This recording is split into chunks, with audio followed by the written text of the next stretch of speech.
Hi guys, welcome back to my channel. My name is Alexis and today I'm going to be sharing the most disappointing books for me of 2021. Now for the most disappointing, I define that as, the books that were pitched to me a certain way and I thought I'd be entertained by, but evidently didn't work out. So we'll get into those reasons as I move forward. Now, the first book is by Penelope Douglas and that's Bully. This is my first and only read by her as of now, but I do intend on trying out a couple more of her books that are already on my TBR, so we'll see. But this is one of the earlier ones compared to the ones I am also interested in. Now, this is a contemporary romance, new adult, obviously bully romance, somewhat friends to enemies to lovers, and it does include harassment in here. This is written in first person perspective only from Tate's point of view. Tate and Jared were best friends when they were younger, but then when Tate left for a period, she returns weeks later to find Jared has changed and now decided to start bullying her, pranking her, spreading rumors that make her high school life unsatisfying, in fact, very, hateful.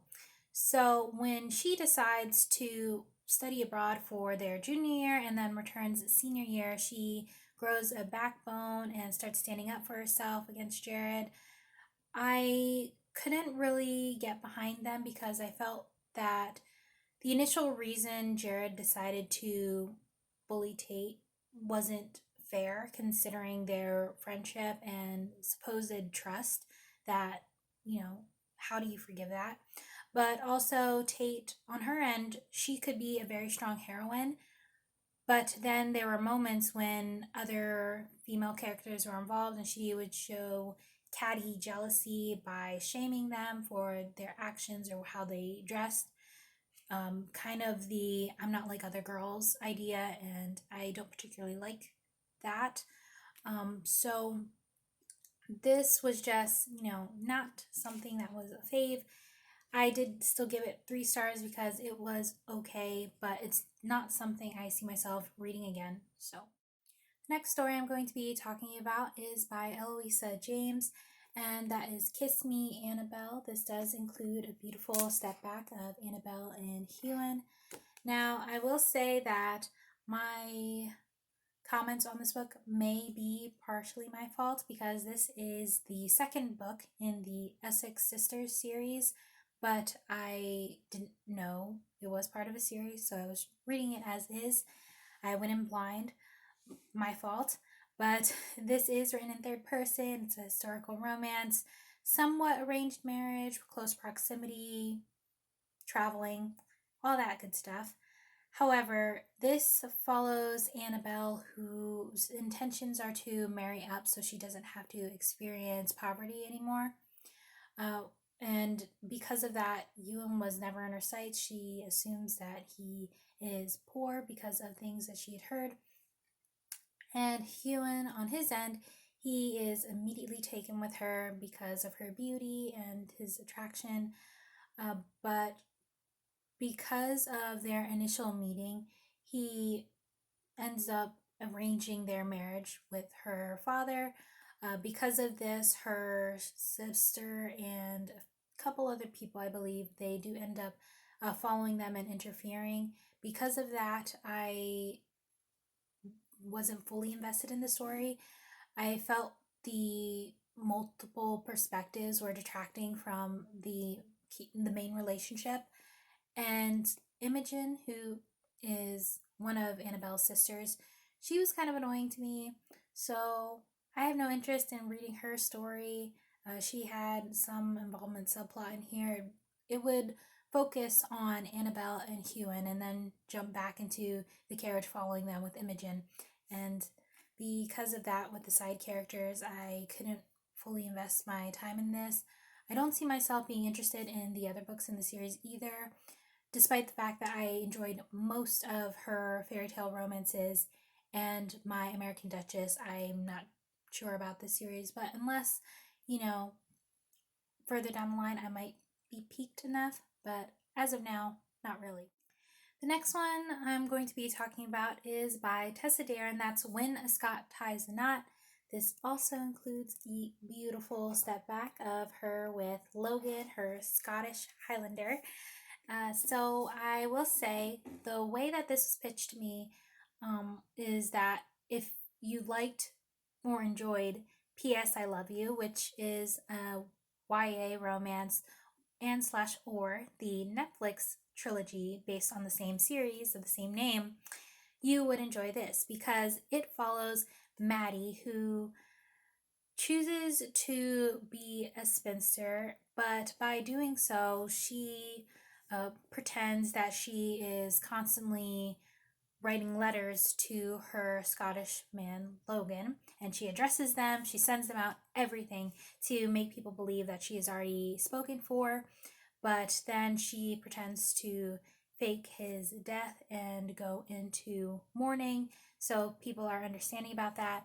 But then one day he shows up on her doorstep, and, from there, their relationship ensues. Now, because it was compared to P.S. I Love You, and I enjoyed the first two movies, the third one was kind of, somewhat bittersweet, but not as satisfying as the first two movies. I was interested enough to pick up this book, but as I read through, I felt that there was too much of a slow burn for me. There wasn't enough, playful banter. Their relationship was somewhat underwhelming and a bit overdramatic about lobsters, because she has a fascination for drawing creatures, and lobsters are one of them. So that was just, not something that was interesting. If anything, it was, it could have been interesting because art is interesting, drawing is interesting, being a woman trying to make it in your illustrative field is interesting. But because of how it was done here, it didn't work out for me. I did again give this 3 stars, but again, the premise, it could have been, but it wasn't there. Not for me. Now, the last book I'm going to be talking about today is Lisa Kleypas' Stranger in My Arms. Now, this is written in third person. It's a historical romance, possibly a false identity, but second chance implied. There are elements of domestic abuse among side characters, violence, and death, so know that going in if those are your triggers. But this story follows Lara and Hunter. Now, during their first couple years of marriage, it was for convenience. There's no love between them, meant to produce an heir, but a child was never conceived. So when Hunter goes on a voyage meant to return, in fact, his ship is lost at sea and he never returns home until a couple years into mourning, Lara learns that Hunter survived. So when the man returns to his estate, he looks the same, he looks familiar to her, but his demeanor had changed toward the people around them, his values changed, his feelings toward her changed. So it seems he just wants to make their relationship work this time, and she wants to believe it, but she's not sure if she can trust him. And that's what the overall plot is about. I will say, towards the end, especially the happily ever after, I couldn't fully stand by their relationship, nor could I fully deny it, because they have their own reasons for doing what they did for love. And the Dowager Countess, Hunter's mother, posed interesting questions. So the idea of fate versus choice under circumstances, and what someone's born into, and duty, responsibility versus doing what's good for yourself, what's for the greater good, the idea of truth versus goodness, and if that is always equal, or are sometimes the truth and the greater good on opposing sides. So I thought those were interesting points brought up in this story. It's just the way it worked out wasn't fully satisfying for me. I still gave it 3 stars. So that concludes my most disappointing books for 2021. Again, these are only my opinions, so do with what you will. And until next time, thanks for watching.